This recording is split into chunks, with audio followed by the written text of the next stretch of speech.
Shalom, paz e graça, paz de Deus.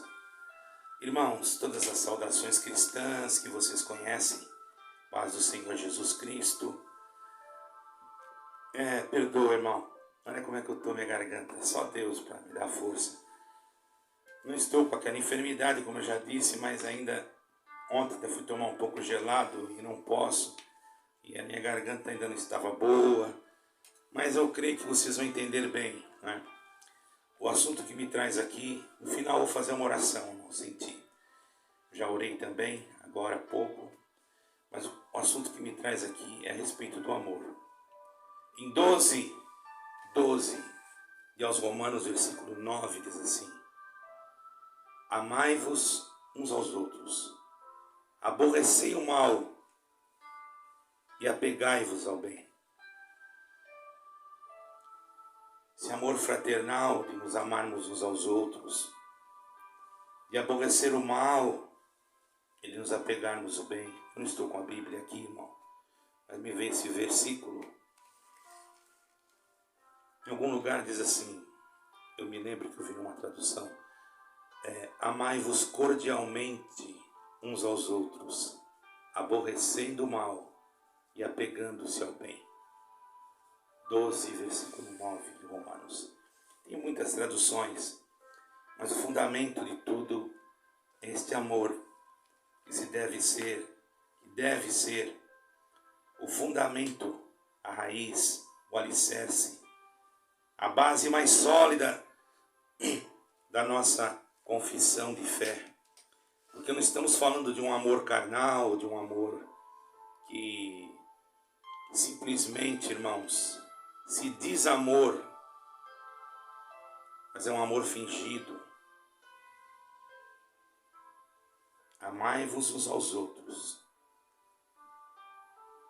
Que o amor não seja fingido, mas apegai-vos a este amor. Amai de verdade. Aborrecei o mal e apegai-vos o bem. É um amor que não é carnal, embora entre um casal, um homem e uma mulher,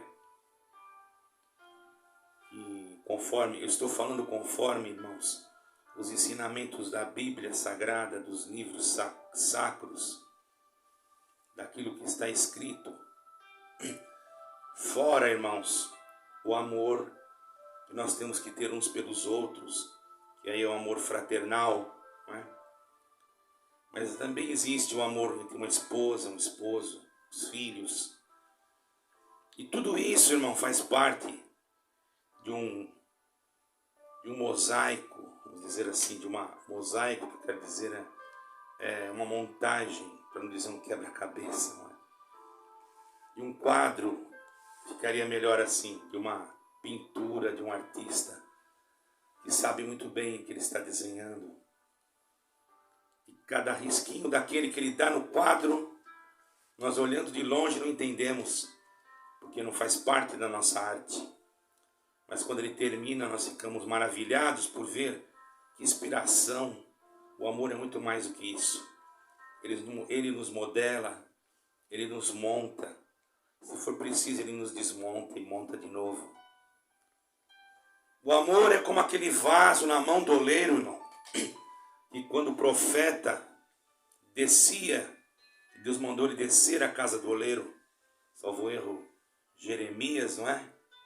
Capítulo 18, que disse a palavra assim: assim disse o Senhor a Jeremias, desce à casa do oleiro e lá te farei ouvir as minhas palavras. Ele desceu. E quando ele chegou lá, ele viu, irmãos, um oleiro trabalhando num vaso. E de repente aquele vaso caiu no chão, irmãos, e simplesmente quebrou. Mas ele tornou a pegar aquele barro, tornou a moldá-lo e colocou ele no forno. Assim somos nós. Às vezes o Senhor nos quebra, no sentido, quebra a nossa grandeza, quebra a nossa razão, para mostrar para nós que a razão pertence só a Deus. E é nesse momento que a humildade, ela tem que aparecer, irmãos, porque você pedir perdão para quem você ama, por algum ato feito ou falado, é fácil. Mas você pedir perdão para quem você sabe que não quer o teu bem, não é fácil.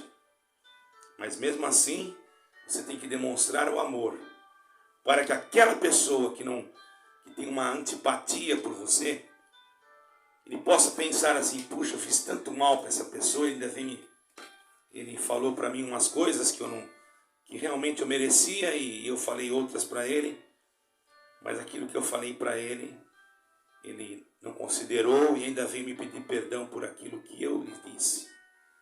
Ah, mas isso não é correto, é uma covardia. Nós temos direito de defender-se. Sim, direito de defender é uma coisa, irmãos, mas direito de machucar, de ofender, de magoar.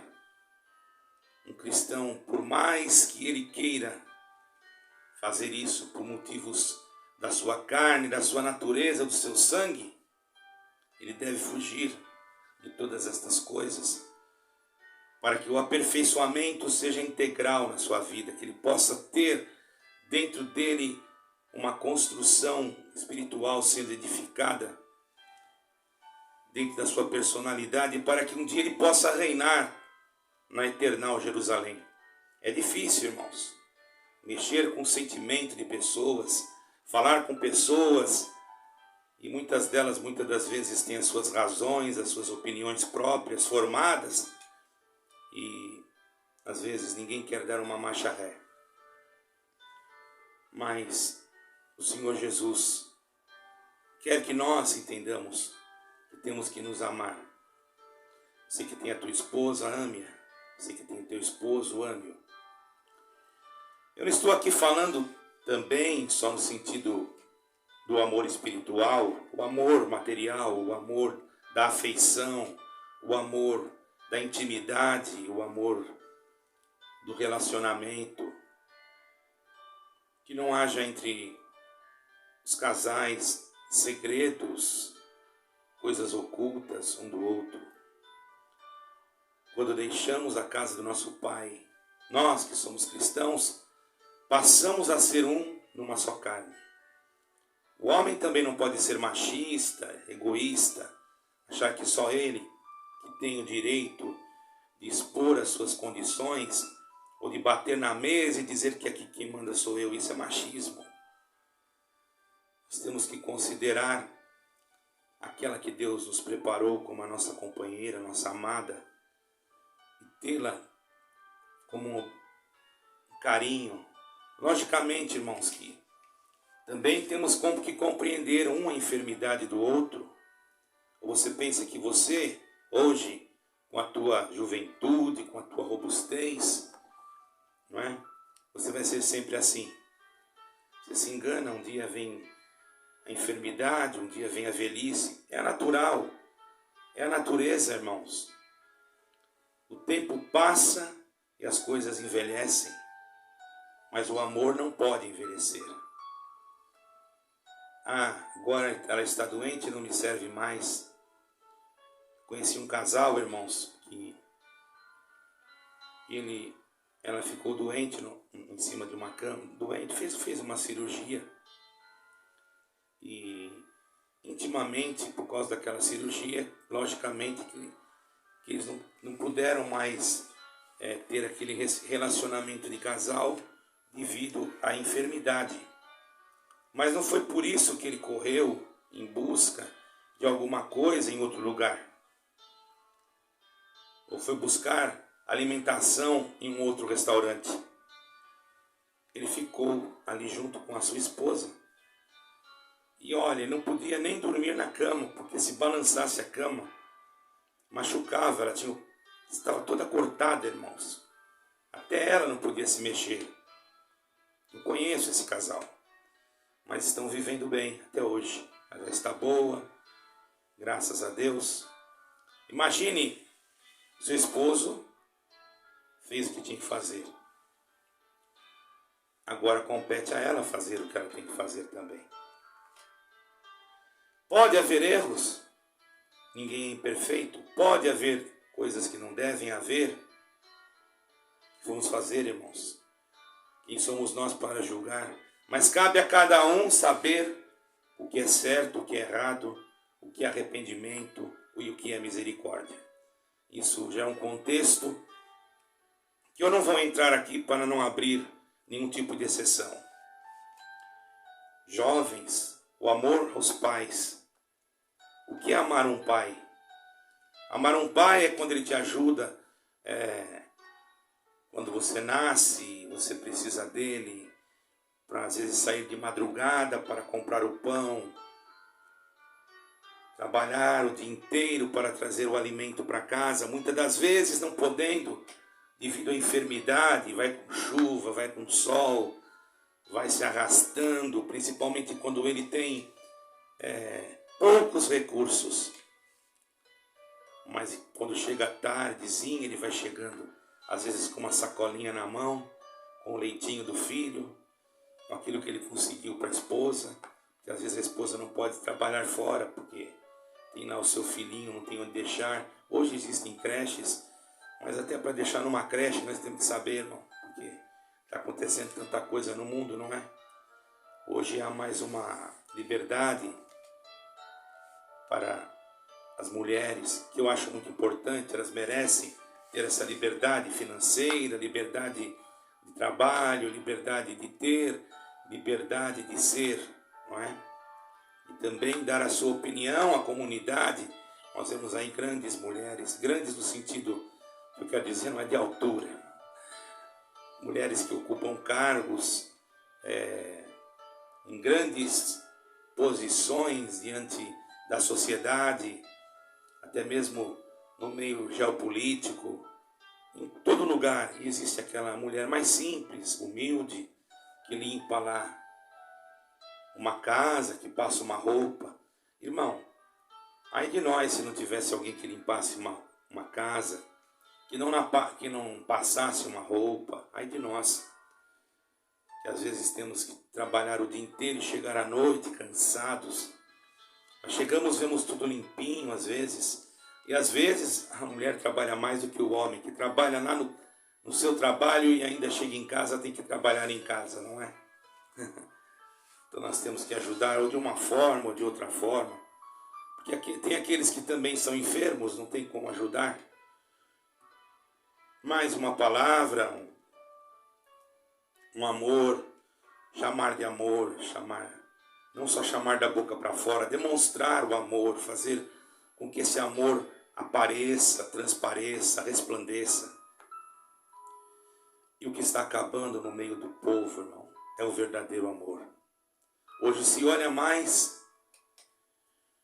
para o caráter da sensualidade, para o caráter que não é caráter, não é, eu falei caráter, mas para a sensualidade. Sensualidade para mim não é caráter. Caráter é aquilo que exprime um sentimento puro. Caráter, quando me relatei a caráter, eu quis dizer um bom caráter. Porque também existe mau caráter. Então quando eu falei caráter, eu quis dizer um bom caráter. Não, eu faço isso porque eu amo a Deus. Eu faço isso porque eu respeito minha esposa. Eu faço isso porque eu respeito a Deus. Não é porque eu tenho medo. Porque você vai ter medo do teu pai? Eu vou respeitá-lo. É claro que eu vou ter temor por ele. Às vezes até posso ter medo. Por que não? Também não estou dizendo que não pode, mas é mais bonito você dizer que eu temo ele. Além de ter medo também, mas primeiramente eu temo. Por quê, irmãos? Porque quando nós tememos, é porque respeitamos. Quando nós temos medo, é porque alguma coisa errada nós podemos ter feito.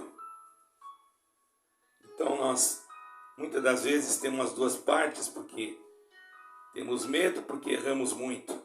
E tememos porque respeitamos e queremos fazer o que é certo. Então hoje você está ouvindo isso aqui para você aplicar na tua vida. Para você que é jovem, eu quero ter a minha liberdade para me sair, para mim ir no shopping, chama fórum aqui em Portugal. Para mim, visitar os meus colegas, as minhas colegas, desde o momento em que você consegue reprimir os teus sentimentos, que não são teus, mas são sentimentos da tua própria natureza humana, não é pecado você sair com amiga, com amigo. Mas, irmão, quando você se deixa levar por conversas, por atitudes, por gestos, por ideologias, aí você está correndo um risco. Ah, porque o meu colega faz isso, eu vou fazer também. Ah, porque o meu colega faz aquilo, eu vou fazer também. Eu já falo colega, já não falo amigo, porque o verdadeiro amigo é aquele que faz aquilo que é bom. Eu não vou andar com alguém que faz o que é mal. Se eu andar com alguém que faz o que é mal, eu até posso, mas para ensinar o bem para ele. Eu não vou deixar que o mal que está nele venha contaminar ou sujar a água limpa que Deus colocou dentro do odre do meu coração. Então, irmão, eu não sou melhor do que ninguém, não sou santo, não sou nada, mas é um conselho que eu estou dando para você hoje, para você saber que Deus te ama e que nos momentos da tua vida, da tua jornada, o amor sempre foi aplicado sobre ti. O amor divino, não o amor carnal, não a paixão que se inflama e que se desmancha como fumaça queimada pelo fogo, e depois você olha e não vê mais nada, só vê cinza. Mas aquele verdadeiro amor que quando passa no ouro purifica. Você já viu um diamante? Pega o diamante, passa ele no fogo, ele também fica purificado. O verdadeiro amor é aquele que queima a comunhão da alma e faz com que a purificação venha e possamos nós, irmãos, termos os nossos lábios purificados para pronunciar as coisas boas, que limpa os nossos pecados. Porque não vem dizer você que você não tem pecado, você seria um mentiroso. A palavra de Deus diz assim: aquele que diz que não peca, o Espírito de Deus não está nele, e ele se torna mentiroso. E ainda disse João assim: se nós dissermos que não pecamos, ele falou assim lá na epístola, nós nos tornamos mentirosos, e o Espírito de Deus não está em nós. Então não existe tamanho de pecado, pecadinho, pecadão. Não existe tamanho de mentira, mentirinha, mentirão. Está escrito assim, que o diabo é o pai da mentira. Se a pessoa tem 10 filhos, tem um de 5 anos e um de 20, o de 20 é filho dela, daquela pessoa. E o de 5 também é, só que é pequeno, mas também é filho. Então, se não fosse o amor de Deus, irmão, que é inigualável, não tem como superar, não tem como... Por isso que ele amou o mundo de tal maneira. Aí você diz assim, mas está escrito lá em João, no outro capítulo, que o Filho de Deus não peca. Oh, irmão, não peca mesmo, e nunca pecou. Você está olhando de um jeito diferente. Filho de Deus não peca, o Filho de Deus não pecou, o Filho de Deus nunca pecará. Sabe por quê? Porque filho legítimo só tem um. Filho único só tem um. E esse nunca pecou. Você não entendeu. Então você está lendo, traduzindo e refletindo diante de uma situação para benefício próprio. Você troca aquilo que você lê, torce o que você lê para benefício da tua própria carne, do teu próprio ser. Porque diz a palavra, o Filho de Deus não peca. Então fala ali de um Filho de Deus que não peca. Mas não quer dizer que os outros não podem pecar. Porque diz também, se alguém pecar, temos um advogado que é Cristo. Ora, se o Filho de Deus não peca, e depois ele fala, se alguém pecar, temos um advogado que é Cristo, não dá uma impressão de uma desigualdade ali naquela tradução? O unigênito, o Filho de Deus não peca, irmão. Unigênito, você sabe o que quer dizer?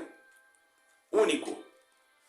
Então, não quer dizer que Deus tem 2 filhos. Deus tem um filho só. Quem é esse filho? Yeshua HaMashiach, Jesus Cristo, o unigênito Filho, que nasceu sem pecado, que nasceu sem a conjunção humana.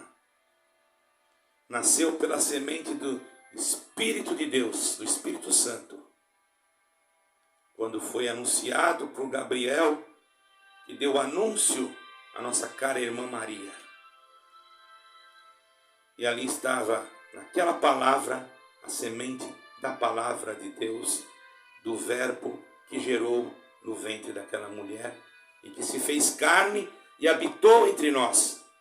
Esse não peca, nunca pecou e nunca pecará. Então nós não somos filhos de Deus, irmão? Somos. Você acabou de falar que ele só tem um. É que você ainda não entendeu? Vai entender agora. Este Filho de Deus, que se chama Jesus Cristo, Yeshua HaMashiach, ele gerou nós de novo. Através da morte na cruz, ele foi aquele que nos fez filhos, mesmo nós não sendo filhos.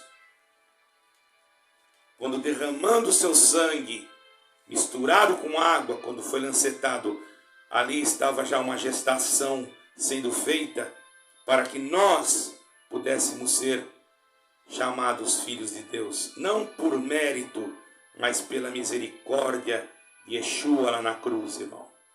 Quando ele morreu, depois quando ele ressuscitou. Então foi através dele que hoje nós podemos nos chamar filhos. Então, somos filhos não porque Deus nos fez filhos através da semente do Espírito Santo, mas Deus nos fez filhos através da morte do seu próprio Filho. Ele gerou em cada um de nós uma vida espiritual, um caráter espiritual, algo que é incompreendido pelo ser humano muitas das vezes, e muitas das vezes também, irmão, é incompreendido por aqueles que conhecem as Escrituras Sagradas. Ontem ainda conversei com um determinado irmão a respeito das Escrituras. Lógico, ele me disse, irmão, mas parece que andaram mexendo alguma coisa nas Escrituras, por isso que a Escritura contém a palavra de Deus. E eu fiquei calado, irmãos, porque eu não acredito que a Escritura contém a palavra de Deus. Para mim, a Escritura é a palavra de Deus. Mas acrescentaram um versículo. O que tem, irmão? Lá em Apocalipse estava escrito já isso, foi profetizado. Aquele que acrescentar ou que diminuir, a sua parte será tirada da árvore da vida. Então é uma profecia que tinha que se cumprir, irmão. Aí eu torno a dizer, você vai na padaria comprar um pão. Você pega um pão. Aqui em Portugal, irmão, tem cada pão que é uma coisa maravilhosa. Materialmente falando, eles fazem pão muito bom aqui. Parabéns aos portugueses, irmão, pelo pão que fazem aqui. Estou falando materialmente. Mas aqui tem aquele pão que é um pouquinho mais salgado, tem aquele pão que quase não leva sal, entendeu?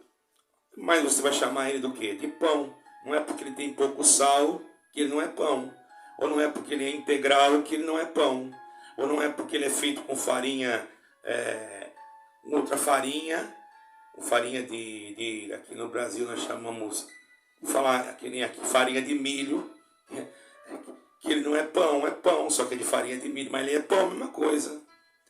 Então se alguém, pela sua prepotência, colocou um pouco de sal no pão que é a palavra de Deus, aquele pouco de sal, irmão, não vai tirar da palavra, que ela deixe de ser palavra de Deus. Ela continua, apenas o que vai acontecer? Aquele pouquinho de sal lá, se eu vejo que tem muito, eu como um pedacinho, né? E aquele toma alguma coisa que possa eliminar aquele sal, estou comendo pão, a mesma coisa. E se eu comer um pão que é sem sal, ou sem fermento, esse pão não tem fermento, é pão ázimo, mas não é pão? Claro que é pão, eu já comi muito pão ázimo, e não é pão? É pão. Então a palavra de Deus é diferente, irmão, do que você mexer, do que você pegar uma tradução de uma música, de um hino, que já vem todo traduzido, e às vezes, muitas das vezes, ele vem, irmão, de uma tradução que você vê que não confere com aquilo que deveria ser. Porém, a sacracidade tem que estar em você. Certo? Eu vou falar para os irmãos. Alguém pode até escandalizar. Eu gosto de alguma música secular. Gosto. Pode me condenar se você quiser, não tem problema. Não vai me denegrir em nada. Sabe por quê? Porque o que fala do amor, o que fala da sinceridade, não me importa lá o cantor que está cantando, se ele tem caráter, se ele não tem caráter. Para mim, pouco me importa.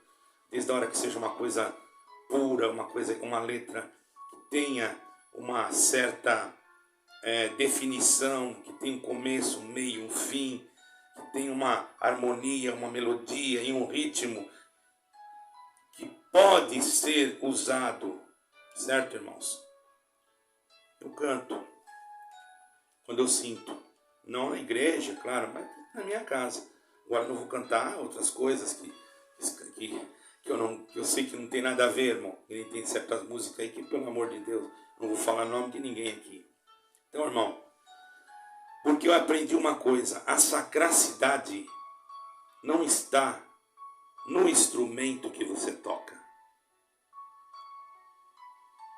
A sacracidade tem que estar em você. A sacracidade não é você pegar o violino e tocar bonito. A sacracidade é você pegar o violino e você tocar em comunhão. Isso torna sacro até aquilo que não é sacro. Porque de você, pela comunhão do Espírito de Deus, faz com que haja sacracidade. Os irmãos querem ver uma coisa? Muitos não sabem. Eu tinha ministério de uma denominação. Talvez alguém nem sabe sobre isso. Que há muito tempo atrás, no hinário número 4 daquela denominação, existia um hino 376, que era chamado Vinde, ó benditos de meu Pai. Só que a música desse hino era uma música de um hino nacional de um determinado país, que eu não vou falar aqui agora. E quando os nossos caros irmãos judeus eles eram executados, tocava aquele hino. E aquele que depois teve essa denominação, né, ou durante essa denominação usava aquele hino, claro que com outra letra, não é? Como eu acabei de falar aqui. Porém alguém reclamou, falou, irmão, a gente toda vez que canta esse hino aí, lembra daquilo ali, não fica bem. Eu me recordo que naquele tempo, nós recebemos uma folha autoadesiva, e colocamos em cima daquele hino, e ficou um tempo sem poder tocar, e depois quando alguém teve uma inspiração, um compositor escreveu outra música e colocou outra música naquela letra, e voltamos a tocar aquele hino, que na época era o hinário 4.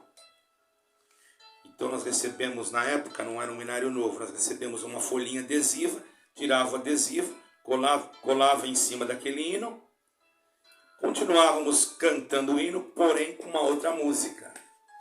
Mas até então se cantava na música que alguém até se sentiu ofendido. Porém, você acha que Deus não recebeu? A pessoa estava na simplicidade, irmãos. Então, nós temos que ver as coisas com os olhos do Espírito. Então, irmão, presta atenção. Tudo que você vê, não olhe com os teus olhos. Apenas peça a ótica espiritual para que você possa olhar através das lentes da misericórdia. Quando você vai tratar um assunto, você que é presbítero, ancião, diácono, pastor, de uma família ou de alguém, olhe com a ótica do amor. Ah, mas Deus é um fogo consumidor, nós vamos pôr um pano em cima de tudo e acabar com tudo. Que é melhor acabar com tudo e jogar tudo fora, não presta, o fruto está podre e joga fora. Você sabe, irmão, você está podre mesmo. Ah, vamos amputar o membro porque não tem mais jeito. Sabe, irmão, vou contar um testemunho aqui. Uma vez eu fui na casa de uma irmã ela ia amputar a perna dela estava pretinha, irmão. Estava numa situação, ela chorava na cama, irmão. Eu entrei com a minha esposa, aquela perna dela preta, irmão, assim, toda gangrenada. Era uma senhora bem branquinha, a perna dela estava escura, irmão. Não circulava mais nada. O sangue já estava marcado que ela ia ter que ser internada e a única coisa, ela tinha ido no médico, estava só aguardando ser chamada para amputar aquele membro. Faz alguns anos isso já. Isso não foi aqui em Portugal, não. Foi no Brasil. E quando nós entramos naquele quarto, ouvimos aquilo, irmãos, eu fiquei muito triste. Dobrei os meus joelhos e falei com o Eterno. Falei, Senhor, Tu és tão cheio de bondade. Essa senhora é uma pessoa tão amorosa, tão carinhosa. Se Tu quiseres, Senhor, liberta ela. Irmãos, que a honra e a glória seja somente ao Eterno. Deus me guarde. Deus me guarde. O que eu conto aqui não é para me aparecer a minha carne. Deus conhece o meu coração. Você me julgue como você quiser. Passaram-se alguns dias. A perna daquela nossa caríssima irmã, que é viva até hoje, foi clareando, foi branqueando. Os médicos não entenderam mais nada. Eu pedi que ela não dissesse nada a ninguém. Estivemos lá, porque eu não gosto. Estou contando aqui, mas não estou falando o nome, e faz muitos anos já, então. Porque não fui eu que fiz nada. Se eu fosse alguma coisa, eu me libertava a mim mesmo, irmão. Não existe isso. Deus faz quando Ele quer, irmão. A gente vai orar, vem para uma pessoa que está doente e ela morre. Mas você vai orar, às vezes Deus não quer que ela morra, Deus quer que ela viva. Ninguém ache que tem alguém que tem poderes sobrenaturais sobre qualquer coisa. O único que tem poder sobrenatural se chama Jesus Cristo, Yeshua HaMashiach, o Eterno de Israel. Ele sim, o Criador. Ele pode tudo em todas as coisas, em todos os lugares, tanto na química, na física, na biologia. Enfim, Ele criou o que você conhece e o que você ainda nem sabe que existe, irmão. Deus libertou aquela irmã totalmente. Não precisou amputar a perna. E às vezes os homens olham para uma alma, aí dizem, essa aí não tem mais jeito, vamos amputar, vamos tirar da igreja, vamos tirar do nosso convívio. Vamos dizer para ela sentar lá para trás e corta toda ela, não pode fazer mais nada. Irmão, por que é que não muda esse conceito? Por que é que não procura ajudar? Por que que a sua denominação não se torna um hospital espiritual? Sabe o que é um hospital? Hoje nós vemos crises nos hospitais porque faltam médicos, faltam tantas coisas.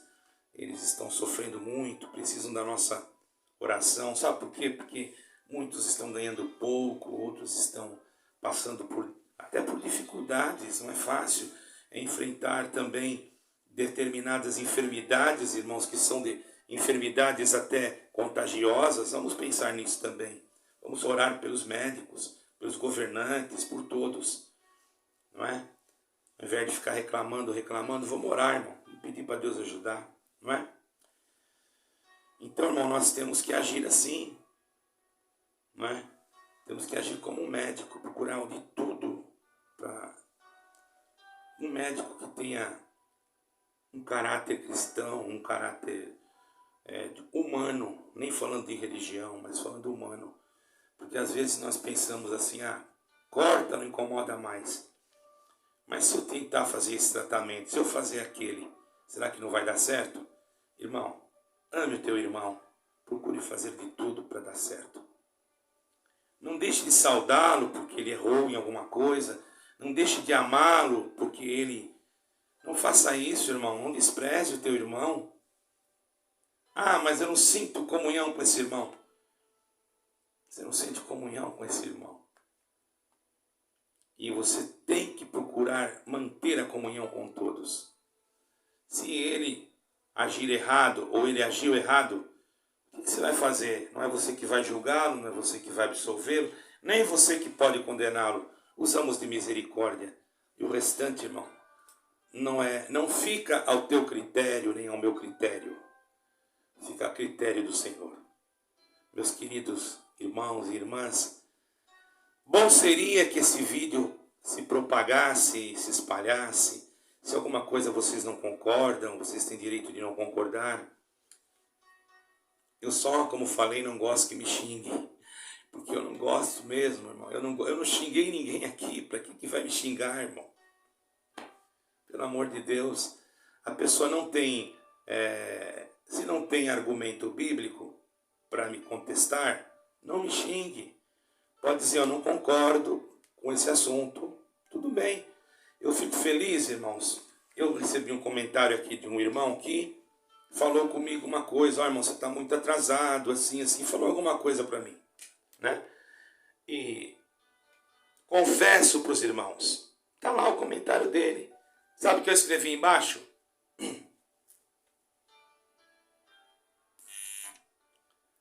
Sabe o que eu escrevi embaixo?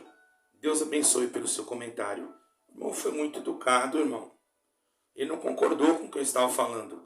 Mas foi um irmão, olha, se ele ouvir esse vídeo, e olha, irmão, gostei muito do teu comentário. Você foi muito claro, você foi uma pessoa educada, você não concordou com o que eu estava falando, mas você não me xingou, você falou. Por isso que está dizendo comentário. Não está escrito lá, falar palavrão, xingar o YouTube. Não está escrito isso.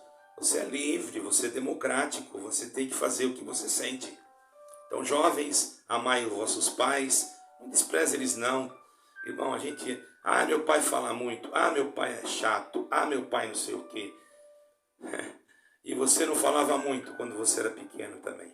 Você perguntava 10 vezes a mesma coisa. Como é que chama isso? Você falava errado, o pai ela dizia, filho, fala assim. Fala banana, ele batata. Fala banana, ele batana.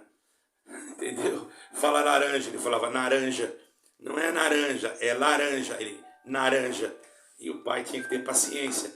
Agora teu pai tá velhinho, às vezes fala demais. E você quer jogar ele lá no buraco e deixar ele lá. Se você quer tratar o seu pai bem... Não é pecado também você pegar teu pai e colocar numa casinha onde que você possa ver que ele está sendo bem tratado, bem cuidado, bem alimentado.